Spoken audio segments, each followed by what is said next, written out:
It's been a year since we got married, and it's about time to say goodbye to this lifestyle. It really felt like forever. I'm so done with sharing the same air as Emily. Hearing Jake and Lily's conversation from the living room, I was suddenly startled and caught my breath. Their conversation was something I couldn't just ignore. I quietly concealed myself and listened to their conversation through the gap in the living room door while recording it on my phone. My company's truck is huge. If you get hit by something like that, you would be instantly gone. Everything is ready, we just need the perpetrator to do a good job. Dad, you're the worst.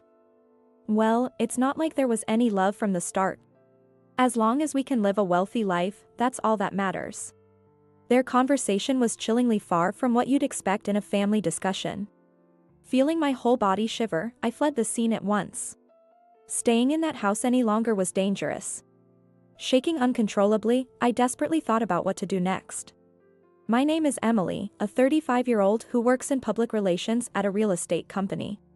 I joined the real estate company because my father, Kenneth, who is a wealthy landlord, wanted me to gain knowledge in anticipation of inheriting his properties someday.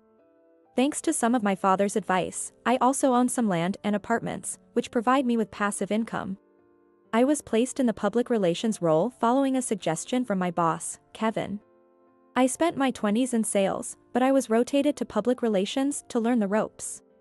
Both sales and public relations are fulfilling, and I work from early in the morning till late at night.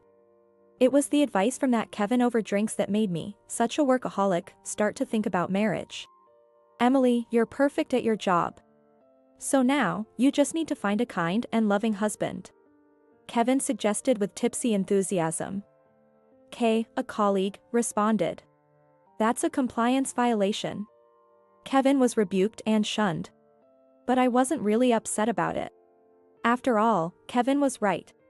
I too have a desire to get married. But if I say I haven't had the chance to think about marriage, would that sound like an excuse? Watch me find a wonderful husband. In a spirited response while tipsy, I agreed, though I had no idea that I would have a fiancé within a month. I met Jake at the same bar where I had the conversation about marriage with Kevin. Just 3 days after going out for drinks with Kevin and Kay, I found myself back at the same bar again. It's a popular spot near our office, frequented by most of our company's members. I actually enjoy drinking alone. So there I was, even though it was a Monday, sipping my beer alone. On a Monday night, the chances of running into other team members were slim. It was a strategic move. Hey, are you here alone? Mind if I join? The casual invitation came from a man seated next to me at the bar counter. Yes, sure. I was honestly very surprised. In my life, I've never been approached by a stranger like this. It's probably due to my appearance. To be blunt, I'm not what most would consider pretty. My round face and proportionally small facial features have always been my complexes. Yet here I was, at 35, for the first time in a pub being approached by a man, which was as surprising as it was pleasant. Most women would probably refuse such an invitation, but thanks to the alcohol, I readily agreed. Thanks. I'm Jake. I'm a long-haul truck driver. Nice to meet you. He casually asked for a handshake. Amused by his cheerful demeanor, I took his hand. I'm Emily. I work for a real estate company. Nice to meet you. Maybe I came off a bit formal. But Jake didn't seem to mind and started talking about himself. He asked about my personal life too, and soon I was caught up in his pace. I even ended up sharing that my father is a wealthy man, though I didn't have to. During our conversation, I found out that Jake and I are the same age. Delighted, I ended up sharing things I normally wouldn't with someone I just met. I'm embarrassed to say, I've never been in a relationship with a man before. At first, Jake was taken aback by my words. Why not date me then, he suggested casually, and I was utterly stunned. But come on, think of it as practice. Well, it was a strange turn of events, but at that moment, I was completely drunk. All right then, let's do it. Before I knew it, that was my response. And so, our relationship began just one day after we met.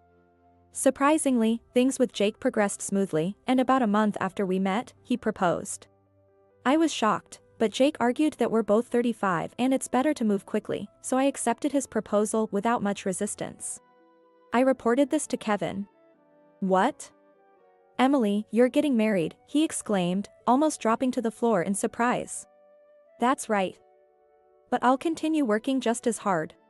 "Is that so?" "Well, congratulations." Was it my imagination, or did Kevin seem a bit down? Regardless, once our marriage was acknowledged by others, it felt like my married life with Jake was just around the corner. 2 weeks after the proposal, we got married. My parents were stunned but pleased with my hasty marriage. Although Jake may seem flippant and frivolous in his manner of speaking, he's actually very amiable and quickly makes friends with anyone. That's probably why my parents liked his character so much. After getting married, I moved into Jake's apartment. It was a small apartment, and honestly, it felt cramped compared to the apartment I lived in alone. "Come on in." I entered his apartment feeling somewhat apprehensive. Then, from the back of the room, I heard footsteps that made me jump. At first, I thought he might have a large dog, but it turned out to be the voice of a young girl. "Is this my new mom?" "Wow. Lily, don't react that way on your first meeting." Lily looked to be either in middle or high school. However, her hair was permed and she wore heavy makeup. She glared at me, who was clearly taken aback. "Oh, sorry. But..." I had a feeling I knew what Lily wanted to say.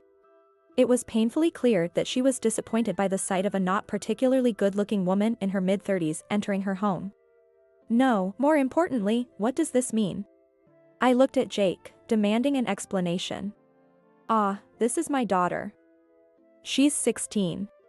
I didn't mention it, but I was married once before when I was 18. But really, that doesn't matter, right? Because it's you, Emily, that I love now. Marriage, a daughter." I had no idea. Words can't describe how shocked I was at the time. This could well fall into the category of marriage fraud, but having just married, I was simply overwhelmed and confused by this revelation. "I'm going out with my friends now," Lily said, leaving the scene swiftly. I brooded over the situation. "Emily, make some dinner," Jake requested without giving me a chance to think, pushing me into this distorted married life. Despite the unexpected revelation of Jake having a daughter, upon reflecting more calmly, it didn't seem all that bad. At 35, I might not be able to have my own children, and since Lily is already in high school, it's not like I have to raise her. I tried to look on the bright side as much as possible. However, our marriage life faced other problems. 3 months into our marriage, I started to wonder why Jake and I had not been intimate. We've never been intimate since we got together. We're newlyweds, not a couple that's been married for years. I felt lonely because Jake never approached me romantically. Jake, being a long-haul truck driver, had irregular hours at home. Yet, it's not like our days off never coincided. On his day shifts, we would go to bed together at night. Despite our mismatched life rhythms, the absence of intimacy made me wonder if it was because I was not attractive. After much worry, I mustered up the courage to subtly make a move on Jake. "Sorry, I'm tired, maybe next time." He brushed me off casually. With no experience in relationships, I couldn't press Jake further and went to sleep with my feelings of discontent. Still, I could have endured the lack of intimacy. But the problems didn't stop there. The cause was none other than Lily. As I mentioned earlier, Lily had a very flashy appearance, and her friends were just as loud. I was frequently called to Lily's school by teachers who warned me about the poor behavior of the friends she hung out with. Although the teachers, knowing I was a stepmother, showed some sympathy, Lily's face showed she didn't care if I was scolded in her place. Why was I the one to face this? I was deeply shocked. One day, Lily mentioned she was bringing friends home, and I had a bad feeling about it. When I returned home from work on a Friday night, there was Lily and 3 friends, lounging in the living room with snacks and soft drinks. Of course, they were part of the flashy group she always hung out with. It would have been fine if it ended there, but the floor was littered with snack crumbs, and stains from spilled drink had marked the carpet. The carpet was a recent purchase. I had chosen it carefully, thinking it would be perfect for the start of our married life. I was truly infuriated. "Hello, girls," I said, forcing a smile. And then the nagging words overflowed. "If you spill snacks and drinks, please clean it up properly, will you? You all were the ones scolded at school recently, right? If you don't start changing your attitudes, you're going to face tough times as adults. As an adult, it's my responsibility to discipline these kids." With that in mind, I spoke in what I believed to be a gentle tone.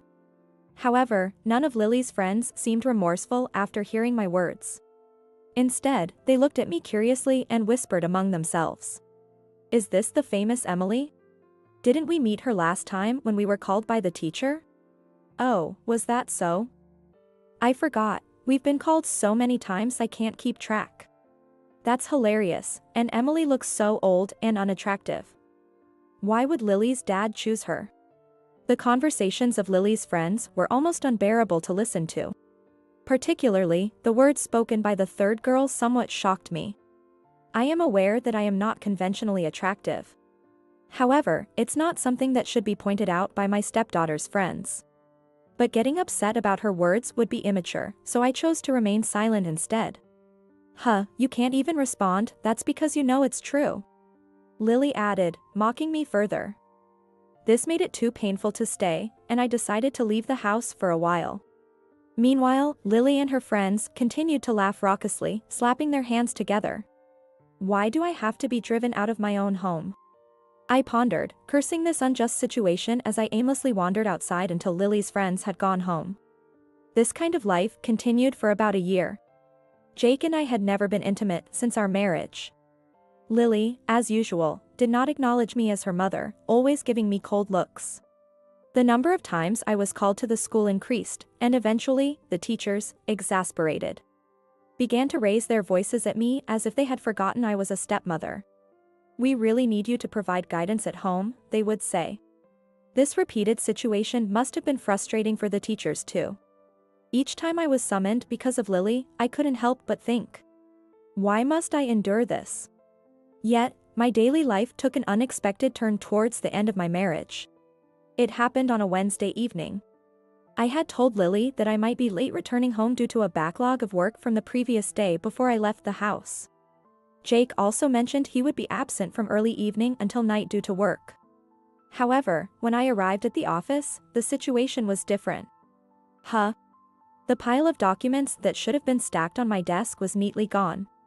At that moment, Kevin approached me. "Emily, you seemed tired lately, so I took care of it for you yesterday," he said. "Thank you." I hastily expressed my gratitude, and Kevin grinned and returned to his desk. Honestly, I had expected to work late again today, so Kevin's kindness was much appreciated. As a result, I didn't have to do any overtime, and in fact, since there was no other work left, I could go home a bit earlier than usual. Since I could get home early, I thought I'd make Jake's favorite stew for dinner. With that plan in mind, I arrived home, but something puzzled me. Huh? Jake's shoes, which should not have been there if he was supposed to be at work, were at the entrance. Thinking perhaps he had unexpectedly taken the day off, I was about to open the living room door when I heard Jake and Lily's voices and paused with my hand on the doorknob.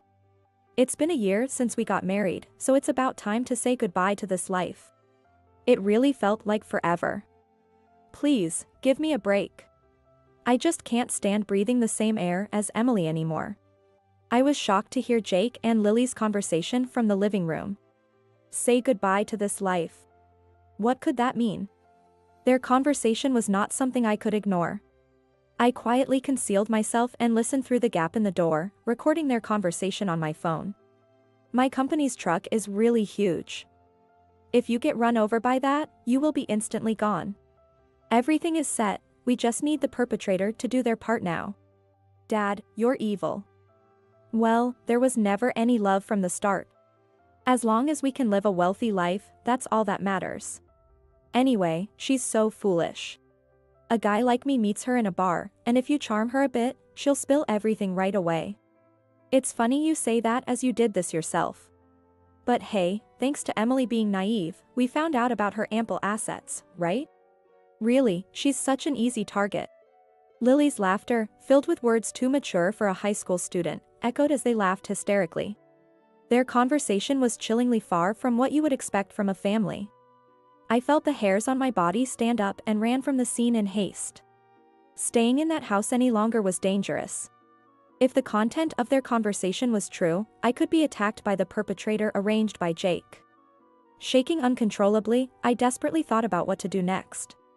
After leaving the house, I went straight to a law firm to discuss my divorce. Fortunately, I arrived just before they closed. I asked them to proceed with the divorce and waited around until it was late enough for Jake and Lily to be asleep. I spent an uneasy time throughout, feeling my body trembling. When the night deepened, I quietly returned home. I was careful not to make any noise. With a firm resolve never to return to this house, I took only the essentials and went back to my parents' house. It was late, and my parents were already asleep, so I silently went to my room and fell asleep. The next morning, my parents noticed my presence. "Oh, you're back?" they exclaimed, obviously surprised. "What happened all of a sudden?" "What about Jake?" my father asked with a puzzled look. "Well, I played the recording of last night's conversation between Jake and Lily for my parents." As they listened to the conversation, their expressions grew increasingly grim. After they had heard everything, my father spoke in a low voice. "Let's go to the police." "Yes, the police. This is a clear criminal plan. It makes sense to report it," I realized. In all honesty, I hadn't been able to think clearly since the day before, and even this obvious course of action hadn't occurred to me. I had only thought to use the recording if there was a dispute during the divorce proceedings. "We'll go to the police." I agreed with my father's suggestion, readying myself to go. Just then, my phone began to ring loudly. Startled by the sudden noise, I trembled. Since I rarely receive calls outside of work, I was drawn to the ringing and stared intently at the phone screen. Jake. The caller was none other than Jake himself. He must have woken up and found all my belongings were gone. It was clear why he was calling. I exchanged glances with my parents, silently asking, "What should I do?" "You don't need to answer. There's no need for you to listen to anything that man has to say." My father firmly suggested not to answer, but even after the call ended, it rang again. We waited patiently for the ringing to stop, but Jake was persistent. He called repeatedly, changing the intervals every minute, every 10 minutes, every 5 minutes. "This isn't getting us anywhere," I said. "Maybe we should just talk to him once, convince him, and have him agree to the divorce," I suggested, and eventually, my parents nodded in agreement. Determined to regain a peaceful life as soon as possible, I answered the call. "Hey, Emily. Where are you right now?" Jake barked as soon as I answered, and I instinctively pulled the phone away from my ear. I turned on the speakerphone and placed the phone where my parents could hear. "Where?" "I'm at work." I lied as convincingly as I could, trying to keep my voice steady. "What? Work? Then what's this all about?" "I came home late last night, packed my stuff and left," I answered. "There haven't been a lot of arguments, nor have I cheated. So why suddenly talk about divorce?" Jake's frustration was palpable in his voice. Indeed, as Jake said, we weren't a couple known for constant arguing, nor was there any infidelity. It's natural that he would find it strange if I asked for a divorce without any apparent reason. However, Jake is the mastermind behind a plot with Lily to endanger my life. He must also be aware of the terrible treatment I have received from Lily. And yet, he had the audacity to claim he didn't understand why I would want a divorce. I looked at my parents. I could tell they seemed eager to say something. They probably wanted me to expose Jake with the recorded audio. I had thought about going straight to the police without saying anything, but being pushed this far by Jake left me no choice. The time had come to let him know that I was aware of everything. Gripping my chest as it thumped loudly, I decided to confront Jake about the events from the previous evening. "Let me clear up a misunderstanding for you," I said. "I know what you and Lily have been planning." "What are you talking about?" Jake responded with a shrug, but his voice was slightly trembling. Given this reaction, there might be a chance to elicit a confession from him. I felt like a detective cornering a suspect and continued. "You said you came back late last night, but that was a lie. Actually, work ended early yesterday, and I got home around 5:30 p.m. To my surprise, I found your shoes at the entrance, even though you said you'd be at work from the evening. That could have been just a shift in your work hours, but we both know that wasn't the case, right? I methodically confirmed each fact with the tenacity of a predator cornering its prey. So what? And why are you lying about coming home early yesterday? Why all these lies? Jake's voice grew increasingly frantic over the phone. I felt a smirk forming inside as I crafted my next words. I thought you'd have figured it out by now, I continued. If you really can't imagine why, let me spell it out for you. Yesterday evening, I overheard you and Lily discussing a plan to kill me and take my inheritance. What? The air seemed to freeze as if Jake's breathing had stopped. He never imagined that I had heard his conversation with Lily the day before. But the reality was that I had heard everything. What are you talking about? Why would I think something like that? Emily, you must be misunderstanding something. It's true I was off work early yesterday and talking with Lily in the living room. We were just talking about her school, you know? Emily, haven't you been very tired lately? Why would I ever think of harming you, Emily? I love you so much. Jake decided to play dumb, brazenly lying in an attempt to manipulate me. But of course, I wasn't going to fall for that. I didn't want to hear his insincere declarations of love. It seems like you don't believe a word I'm saying. Well, I'll send you the recording right now, take a listen. I made sure to record your conversation yesterday. What? It seemed this took Jake by surprise, as I could hear his shocked voice on the other end of the phone. Without delay, I sent Jake the recording. It seemed Jake was listening to the recording because there was a long silence before he responded. But from time to time, I could hear Jake muttering things like damn and why, so I smirked, knowing that I had finally confronted him with the evidence. See, I told you. That's the proof. I'm thinking of going to the police now. This looks like a pretty serious criminal plan. I'm going to tell them my husband is planning to kill me, so brace yourself. After listening to the recording, I calmly informed Jake. Wait a minute. The police? What are you thinking? Even if this data is real, I haven't actually done anything yet. Let's start over. I won't think of anything weird anymore. I'll make sure Lily understands too. She's always been rude to you, right? That's what's bothering you? I'll let Lily live alone or whatever. But I don't have the money to let her live alone. Damn. I was planning to say goodbye to this poor life with your inheritance. Jake seemed to have admitted his guilt, but he didn't seem to have any intention of apologizing. If there really was love, he would have thought of me first and acted accordingly.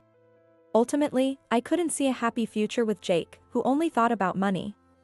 I had completely given up on him. Staring into my parents' eyes, I took a deep breath. Jake, who do you think you are? Trying to reconcile after deceiving me, and sulking when things don't go your way. How rotten can you get? And isn't Lily also there with you, Jake? Plotting all this instead of going to school, I can't forgive her either. Yes. I had also noticed what I thought was Lily's breathing on the other end of the phone. What now? Sure enough, Lily's voice came through on the phone, making my parents gasp. I understand if you can't accept me as a mother. But I can't agree with you talking badly about me to your friends and joining your father's criminal plans. I'm planning to report you to the police too.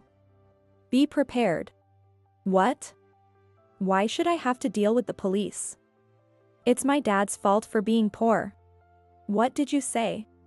As the two began to argue, I sighed in exasperation. You're both so noisy.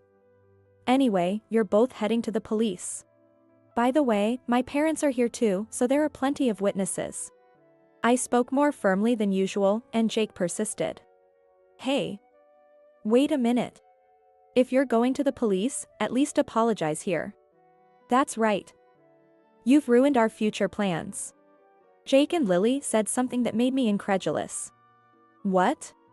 I couldn't help but blurt out. It seems these two are rather dim-witted. Finally, the anger bubbling up inside me exploded. Why should I have to apologize to you too? It's you who should be apologizing. Don't ever bother me again. Goodbye. Without waiting for Jake and Lily's response, I ended the call on my own terms this time. This was for the best, right? Yeah. You did well. I can't believe Jake turned out to be such a terrible person. Anyway, I'm glad you are safe. Both of my parents let out sighs of relief. Neither I nor my parents ever thought that my marriage would fall apart in just a year.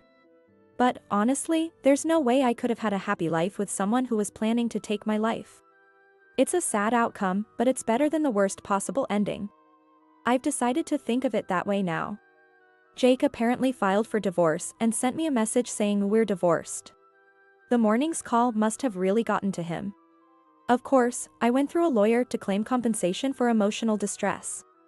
Sometime later, I received a desperate message from Jake.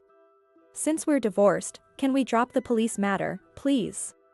I ignored everything and delivered the recording to the police the next day. Jake and Lily were quickly arrested for planning a crime, and they must be being questioned by the police now. Jake had said he would use the company truck to commit the crime, and that plan also came to light at his workplace. Moreover, he had foolishly discussed the plan over the phone at work, and a colleague who overheard it reported it up to his boss. I'm appalled at Jake's foolish actions, but I'm relieved that karma always catches up with those who do wrong. Jake, of course, was fired from his company. He intended to steal my inheritance and live a wealthy life, but now, he's forced to live an even poorer life than before. Having lost his job and being claimed for compensation by me. If he hadn't been so greedy, he could have lived a peaceful life. I hope he enjoys his living hell. Lily, who had already displayed bad behavior at school, was expelled from school due to this incident. I believe that was the appropriate response. It's unfortunate for Lily, who has no mother, but she's in high school and old enough to judge right from wrong. This should have been a good lesson for her that your misdeeds are always punished. I hope Lily reflects deeply while at the police station. As for me, I've decided to live at my parents' home for a while. I told Kevin at work about my divorce after a year of marriage. Really? Maybe it's because I pushed you into marriage too hard. Sorry about that. Oh, but maybe that means I have a chance now. He said with a smug look, which surprised me. But at the same time, I was thrilled to learn that Kevin felt that way about me. I was thinking of staying single for a while, but I've known Kevin for a long time and he's a kind-hearted person who cares about his subordinates. Feeling that it might be okay to slowly think about the future with him, I accepted his invitation for the weekend. I have no idea what the future holds, but the uncertainty makes it exciting, and I'm grateful to Kevin for reminding me of that.